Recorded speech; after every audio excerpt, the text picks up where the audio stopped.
जो है इस वक्त बदकिस्मती तो यह है, मुझे इस पे बहुत दुख है कि हमारे मुल्क की जजेस की जो मराहत है, पर्क एंड प्रिविलेजेस हैं, उसमें पाकिस्तान की जुडिशरी तकरीबन 10 ममालिक जिनको पर्क्स एंड प्रिविलेजेस जजेस को मराहत और सहूलियात मिलती है उसमें आती हैं, और इंसाफ की फराहमी में हमारी जुडिशरी का नंबर है 124वां।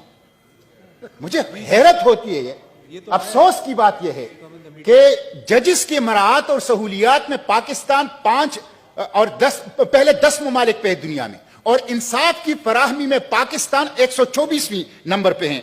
मिस्टर चेयरमैन, हमारा जो ट्रांसपेरेंसी इंटरनेशनल है 2020 की जो सर्वे है उसमें 180 ममालिक में हमारी जुडिशरी 120 नंबर पर आ गई है, और हमारी जजेस की तनख्वाहें इतनी ज्यादा हैं कि एक जज की पेंशन जो है वो 6 और 7 लाख हैं। और मुझे नेशनल बैंक के एक बंदे ने बताया कि जिस दिन किसी जज की पेंशन की अदायगी होती है तो हम बाकी पेंशन से कहते हैं कि आज चले जाएं, आज बाकियों को अदायगी नहीं हो सकती। इतनी बड़ी तादाद में तो पेंशन लेते हैं, लेकिन इंसाफ कहां है? मराहत है, सहूलियात हैं, तनख्वाहें हैं, पेंशन है, प्रोटोकॉल है, लेकिन 2.1 मिलियन पेंडेंसी है और कोई इंसाफ लोगों को नहीं मिल रहा। और सुप्रीम कोर्ट का और आला अदालतों का दरवाजा वो सोने की चाबी से खुलता है। जिसके पास सोने की चाबी नहीं है उसको अदालत तक रसाई मुमकिन नहीं है। इंसाफ खास तबके तक महदूद है। गरीब अवाम पाकिस्तान की अदालतों से, इंसाफ से वो महरूम है। मिस्टर चेयरमैन, जज साहिबान कहते हैं कि कोई सेक्रेट काव नहीं है, कोई सेक्रेट काव नहीं, कोई मुकद्दस गाय नहीं है। लेकिन मैं जज साहिबान से पूछता हूं, जब ये पेंडेंसी है, जब आप लोगों की कारकर्दगी ये है, तो क्या कंटेम्प्ट ऑफ कोर्ट की आड़ में आप लोग सेक्रेट काव तो नहीं बने हुए? कंटेम्प्ट ऑफ कोर्ट की आड़ में, तौहीन अदालत की आड़ में क्या हमारे आला अदलिया और हमारे जस्टिस साहिबान वो खुद सेक्रेट काव तो नहीं बने? अगर उनका कोई अकाउंटेबिलिटी का निजाम है, अगर कोई उनका खुद एहतसाबी का निजाम है, अगर उनके खुद कोई जायजा और परफॉर्मेंस को गेज करने का निजाम है, तो फिर 2.1 मिलियन मुकदमात पाकिस्तान की अदालतों में क्यों हैं? इसलिए मिस्टर चेयरमैन, ये एक बहुत बड़ा इशू है और मुझे तो हैरत है। मैं जज साहिबान से कहता हूं, आप लोग सियासत में तो मुलविस होते हो, आए दिन वाकयात आते हैं, जैसे आज भी हमारे सेनेटर तारड़ साहब ने एक बात की। आप लोग जो हैं बहुत से इशू के ऊपर सोमोटो चीजें तो लेते हैं, लेकिन ये इंसाफ की फराहमी के ऊपर आप डैम बनाते हैं और मुख्तलिफ चीजों के ऊपर जो आपका काम ही नहीं है उसकी तरफ जाते हैं। लेकिन जो आपका बुनियादी काम है पाकिस्तान के अवाम को इंसाफ फराहम करना, उस इंसाफ की फराहमी अभी तक क्यों मुमकिन नहीं हो सकी है? और दिन ब दिन पाकिस्तान में यह पेंडेंसी जो है वो क्यों बढ़ रहा है?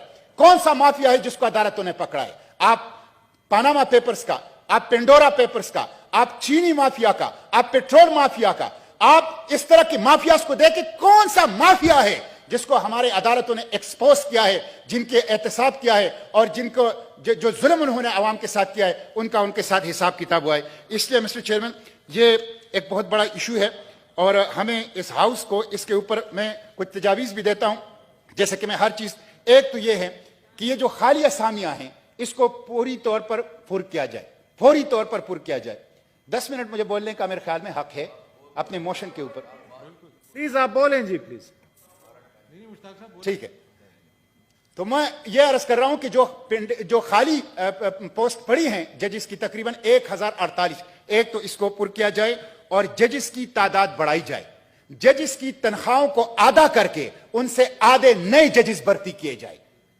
इतने जो पाकिस्तान के खजाने का बात की है गफूर हैदरी साहब, सेनेटर साहब ने, कि खजाना के अंदर पैसे नहीं है, जो इतनी बड़ी बड़ी तनख्वाहें ले रहे हैं, तो उन तनख्वाहों को आधा करें और उससे आधे इतने मजीद जो हैं जजेस जो हैं वो भर्ती किया जाए। सेकंड शिफ्ट शुरू की जाए, सेकंड शिफ्ट शुरू की जाए। वीडियो लिंक और टेक्नोलॉजी का इस्तेमाल किया जाए ताकि उसके जरिए से लोगों को इंसाफ की फराहमी हो। और लीगल मैटर्स के ऊपर जजेस की ट्रेनिंग की जाए। इतने कमजोर फैसले, खुद हमें उसका तजुर्बा होता है, मुशाहिदा होता है कि लीगल मैटर्स के ऊपर जजेस की गिरफ्त नहीं है। उनकी ट्रेनिंग लीगल मैटर्स के ऊपर ताकि बेहतर फैसले आए और कम वक्त में आए। और इसी तरह जो बार काउंसिल एक्ट है जिसमें वकला पेश नहीं होते, उसके लिए कोई तादाद मुतय्यन की जाए ताकि केसेस जो है वो प्रोलॉन्ग ना हो और इंसाफ की फराहमी से लोगों को उसको महरूम ना रखा जा सके। इसलिए मिस्टर चेयरमैन, लोग भूखे रह सकते हैं, लोग नंगे पांव रह सकते हैं, लोग अपने दूसरे हुकूक के ऊपर भी कंप्रोमाइज कर सकते हैं, लेकिन इंसाफ के बगैर कोई नहीं रह सकता। इंसाफ नहीं होगा तो बदअमनी होगी, इंसाफ नहीं होगा तो इस्तिराब होगा, इंसाफ नहीं होगा तो तबकाती तकसीम होगी, इंसाफ नहीं होगा तो एक रूलिंग इलीट इस्तेहसाल करेगी, एक्सप्लॉयटेशन करेगी। इस्तेहसाली तबका वो इस्तेहसाल करेगा अवाम का। इसलिए इंसाफ की फराहमी बुनियादी चीज है, बाकी चीजों का नंबर उसके बाद आता है। तो उसके लिए हमें कलेक्टिवली कुछ एफर्ट्स करनी चाहिए ताकि हम अपने अवाम को कम से कम इंसाफ फराहम कर सकें। बहुत शुक्रिया।